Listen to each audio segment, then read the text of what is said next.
Somos los últimos de nuestra especie, pero no siempre fue así.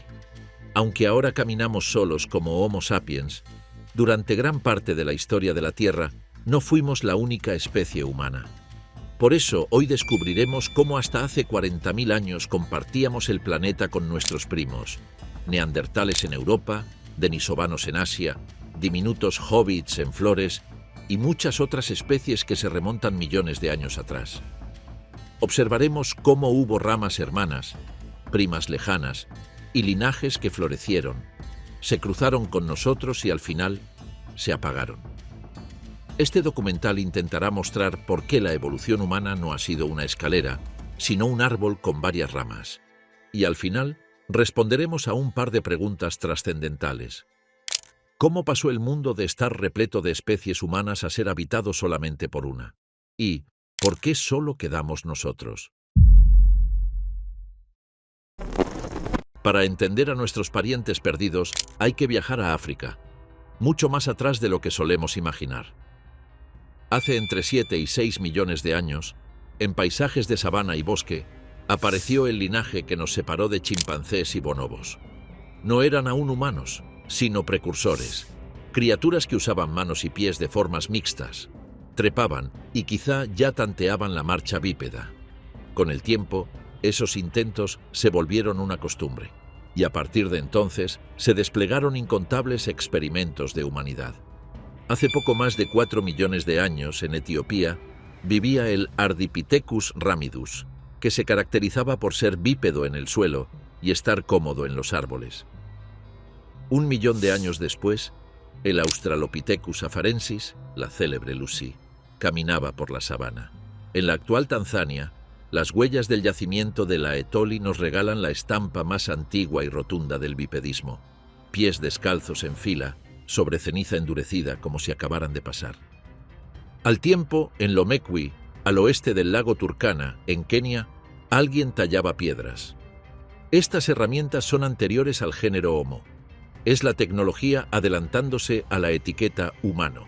Piezas toscas, pero fabricadas deliberadamente, que empujan hacia atrás la idea de cuándo empieza la conducta técnica entre los aspirantes a humanos. Aquellas formas tempranas no fallaron, sino que triunfaron a su manera y sobrevivieron cientos de miles de años. Cada una fue una prueba, un ensayo que moldeó lo que la humanidad podía llegar a ser.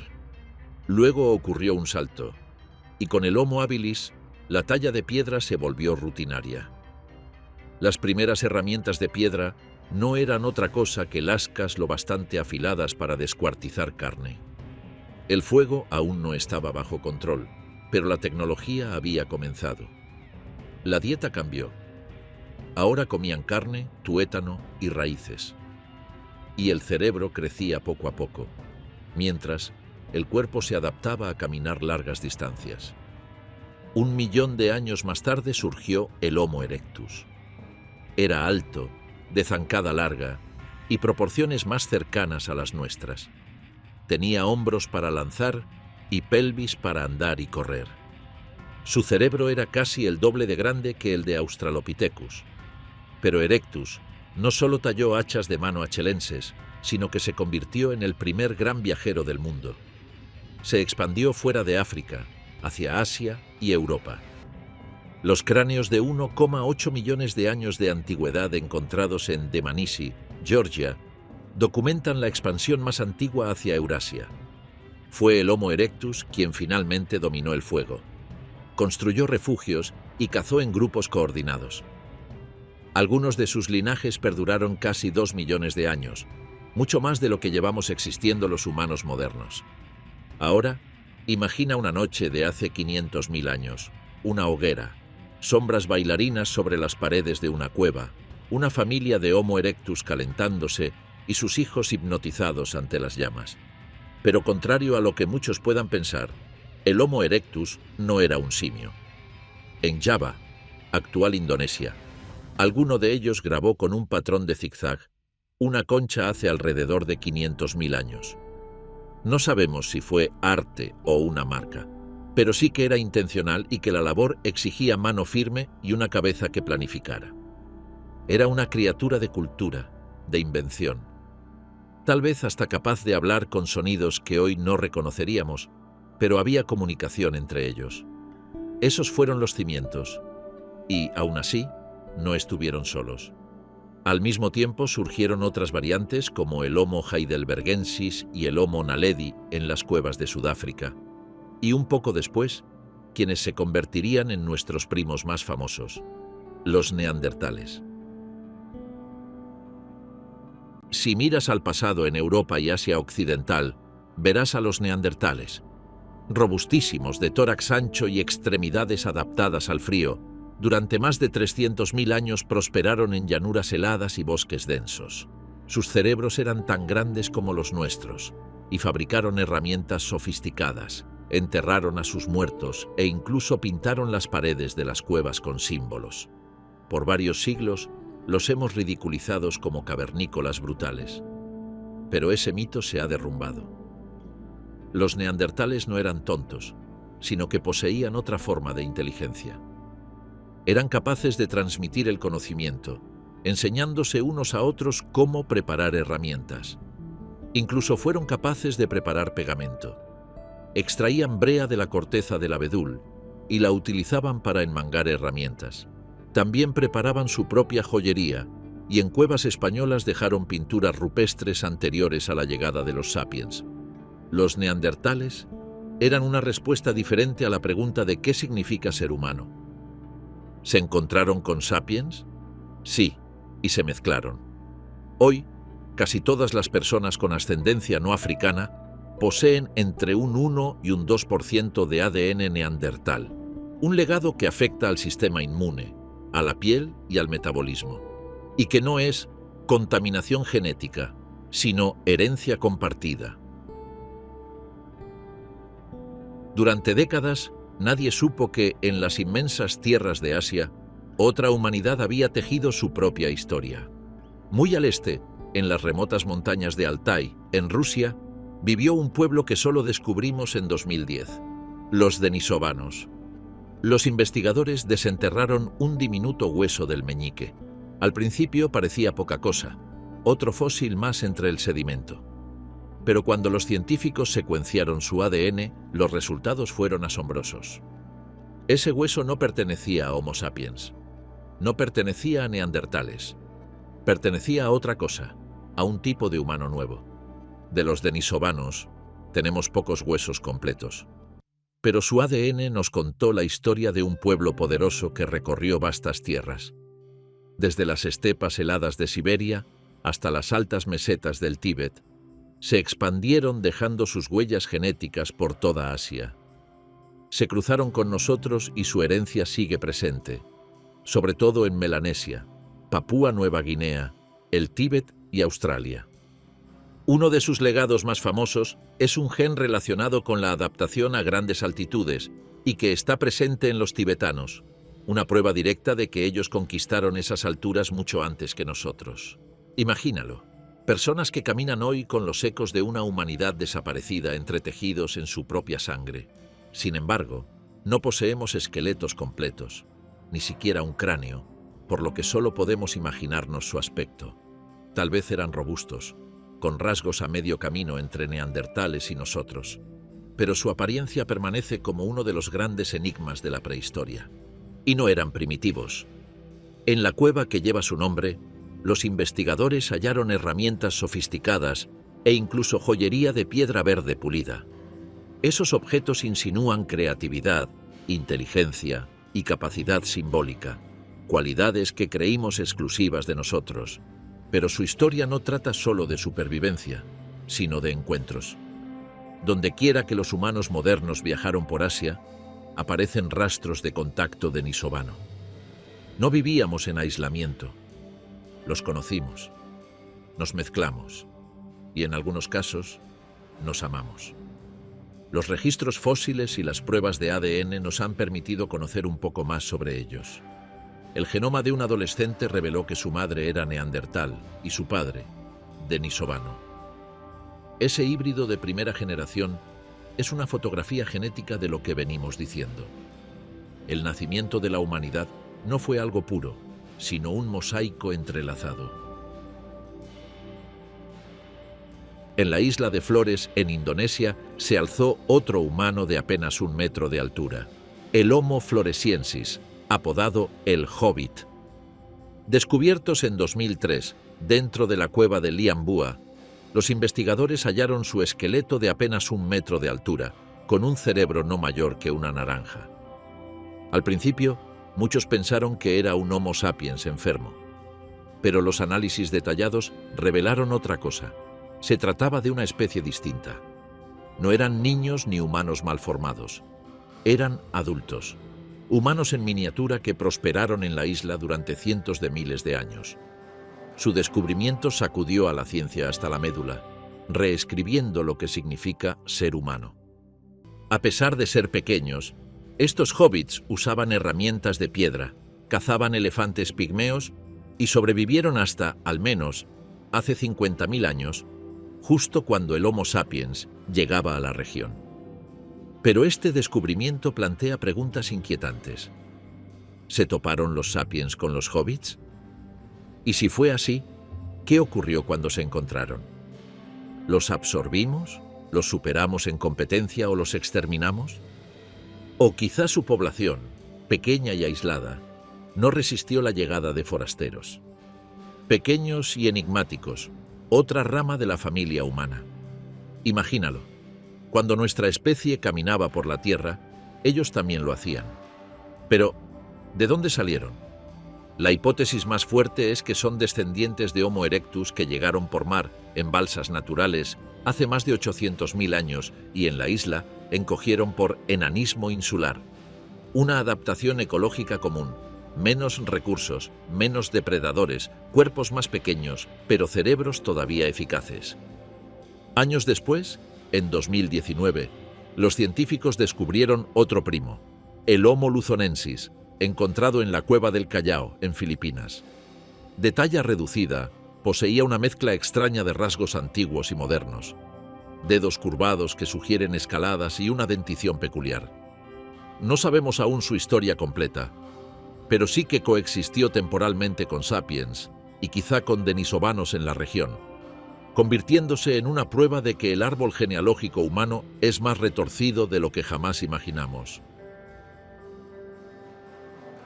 Existe otra verdad olvidada.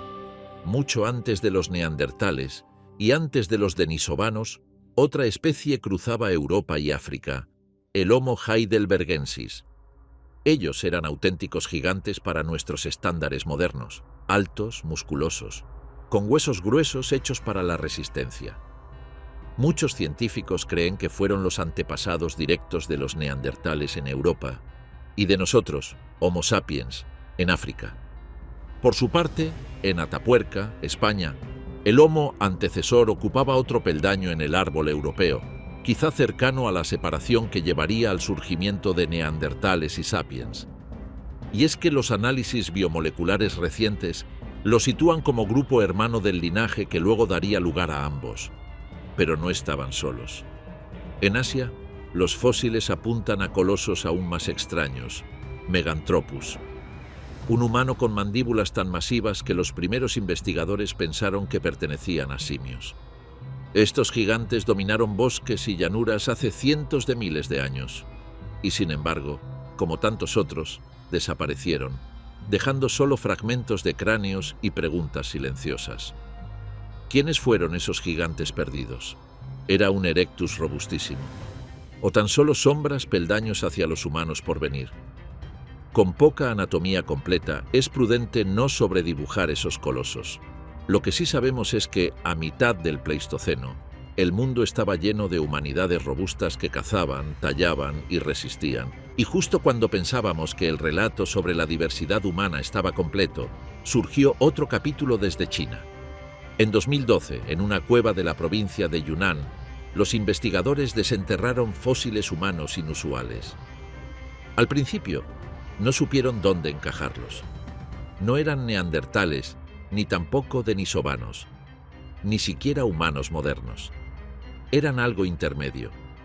La gente de la cueva del Ciervo Rojo. Sus cráneos eran gruesos y pesados, sus rostros anchos, con mandíbulas prominentes y narices planas. La bóveda craneal era menor que la nuestra, más primitiva, y sin embargo, sus huesos databan sorprendentemente de tiempos recientes, apenas 14.000 años. Eso significaba que mientras comenzaban a alzarse civilizaciones, estas personas extrañas aún caminaban por la Tierra. Su existencia hace añicos la visión simplista de la evolución humana. Mucho después de que los neandertales desaparecieran, aún había otros humanos en la Tierra. Extraños que no se parecían a nosotros, pero vivían vidas paralelas. Imagínalo, un pueblo con apariencia en parte arcaica, en parte moderna, vivo al mismo tiempo que nuestros antepasados. Es como si una reliquia viviente hubiera perdurado, escondida en los bosques de Asia, mientras el resto del mundo avanzaba. Sin embargo, su extraña anatomía planteó una cuestión inquietante. ¿Eran una especie humana completamente nueva o simplemente una rama aislada de Homo sapiens que conservó rasgos antiguos? Algunos expertos sostuvieron que se trataba de un linaje humano distinto, quizá un primo tardío como los hobbits o los denisovanos. Otros creyeron que eran humanos modernos que se habían mezclado con grupos arcaicos, arrastrando esos rasgos antiguos hasta tiempos sorprendentemente recientes. La verdad sigue sin resolverse, pero algo es claro. Tal vez se desvanecieron por nuestra causa. Tal vez los cambios climáticos quebraron su frágil equilibrio. O quizá, como los denisovanos, siguen vivos como sombras en nuestro ADN. Nuestra especie, Homo sapiens, no nació de un día para otro ni en un único Edén diminuto. El registro africano cuenta una historia amplia que comenzó hace más de 300.000 años, sugiriendo que el sapiens emergió en un proceso panafricano, con poblaciones conectadas que compartían innovaciones y genes en un mosaico continental. ¿Y cuándo salimos de África? Pues hubo varias oleadas. Fósiles de sapiens en Mislilla, Israel, y en Apidima, en Grecia, indican salidas tempranas que quizá no prosperaron a largo plazo. La expansión que sí cuajó se produjo hace aproximadamente 60.000 años, cuando pequeños grupos de humanos modernos migraron hacia Eurasia. Pero esas tierras no estaban vacías en aquel entonces, y nos encontramos con neandertales en el oeste y con denisovanos en el este, y nos mezclamos con ambos. Nuestra especie lleva dentro los ecos de estos encuentros antiguos. No somos puros, somos híbridos. Cuando nuestros antepasados se encontraron con sus primos, no siempre chocaron con garrotes o lanzas. Nos contamos historias de armonía, de coexistencia pacífica. Pero no siempre. El planeta no era infinito, valles, ríos y cuevas. Todo tenía dueño. Y cuando dos especies se encontraban, la supervivencia no estaba garantizada. Tal vez los sapiens empujaron a los neandertales lejos de los cotos de caza. Tal vez los denisovanos fueron forzados a ascender cada vez más alto, hasta que solo quedaron fragmentos de su ADN. Los huesos narran historias de trauma, de lanzas que no alcanzaron presa, sino parientes. La Tierra recuerda el conflicto, callado, pero innegable. Al final, la competencia fue tanta causa de extinción como el tiempo, la enfermedad o el desastre. La humanidad fue implacable. Otras veces compartieron la intimidad. ¿Qué significa eso para nosotros? Pues esas uniones nos moldearon de formas sutiles, aportándonos desde sistemas inmunes que se defienden de nuevas enfermedades hasta adaptaciones para sobrevivir al frío o a la gran altitud. Estamos cosidos con retazos de muchos linajes. Sin neandertales y denisovanos, nuestra supervivencia quizá no habría estado asegurada. La edad de los híbridos no fue un instante breve, sino una larga danza a través de continentes. Los encuentros se repitieron una y otra vez, dejando huellas genéticas que aún perduran. Incluso cuando algunos grupos desaparecieron, no se borraron del todo. Hoy viven en nosotros, tejidos en nuestra sangre, nuestros huesos, nuestra respiración. Cuando te miras al espejo, no ves solo al Homo sapiens, ves un archivo viviente de todos los humanos con los que alguna vez nos cruzamos. La pregunta que arde es esta: ¿por qué nosotros? Las respuestas honestas son múltiples y no excluyentes. Existen muchas teorías. Quizá fue el lenguaje y nuestra capacidad de tejer símbolos complejos en significados compartidos. Quizá la cultura, el arte, el ritual, la cooperación, o quizás fue la suerte. Algunas extinciones no fueron guerras perdidas, sino desastres sobrellevados. Cambios climáticos, erupciones volcánicas y recursos agotándose que inclinaban el frágil equilibrio. También influyó el tamaño de las poblaciones. Los grupos pequeños eran vulnerables a enfermedades, a sequías, a rivalidades por recursos. Si además vivían en islas como Flores y Luzón, o en ambientes extremos, cualquier desequilibrio te ponía al borde de la extinción. Por otro lado, las oscilaciones glaciares e interglaciares cortaban y pegaban paisajes a una escala continental. Las rutas de migración cambiaban. Las presas venían y se iban, y las costas subían o se hundían. Quien sabía moverse e innovar tenía ventaja. Además, los sapiens parecen haber sido capaces de cooperar entre ellos con intercambios simbólicos como el lenguaje, los rituales y el arte, lo que favorecía a las alianzas y la transmisión de conocimientos a larga distancia. Eso no significa que otros primos carecieran de símbolos, sino que nuestro sistema social quizá fue más extensible. En Europa, la extinción neandertal coincidió en último término con la expansión de Sapiens y con episodios climáticos severos. El Floresiensis desapareció cerca del tiempo en que Sapiens entra a la región. Y en Filipinas, Luzonensis no llega a los últimos 40 milenios. No hay un único culpable universal, sí una tendencia. Las ramas pequeñas no resistieron frente a una rama expansiva que además los absorbía y ocupaba. Todos se fueron extinguiendo, absorbidos en parte por nosotros y en parte por el silencio. Y así, aquí estamos, la última especie humana. Pero en nuestro ADN, en nuestros huesos, en las memorias grabadas en las cuevas, los otros siguen vivos. Ahora, imagina un mapa del mundo con luces que parpadean, no por ciudades, sino por humanidades, luces en Europa helada, en Siberia y el Himalaya, luces débiles y obstinadas en islas tropicales, luces africanas por doquier. Ahora solo quedamos nosotros, es cierto, pero no estamos solos. En nuestros genes caminan ellos. En nuestras historias viven ellos. Cada fósil que sale de la Tierra no es un extraño, es familia. Recordarlos no es nostalgia, es conocimiento. Nos vacuna contra la soberbia de creernos inevitables. Nos recuerda que la vida prospera en diversidad, que la cooperación vence al invierno y que la identidad humana siempre fue un coro. Así que, cuando alguien te diga que siempre fuimos los únicos, cuéntale esto. Durante cientos de miles de años, la Tierra fue el hogar de muchas humanidades. Unas nos enseñaron a resistir el frío, otras nos prestaron genes para respirar en altura, otras nos mostraron que la inteligencia no es cuestión de talla. Al final, Sapiens se quedó con el escenario.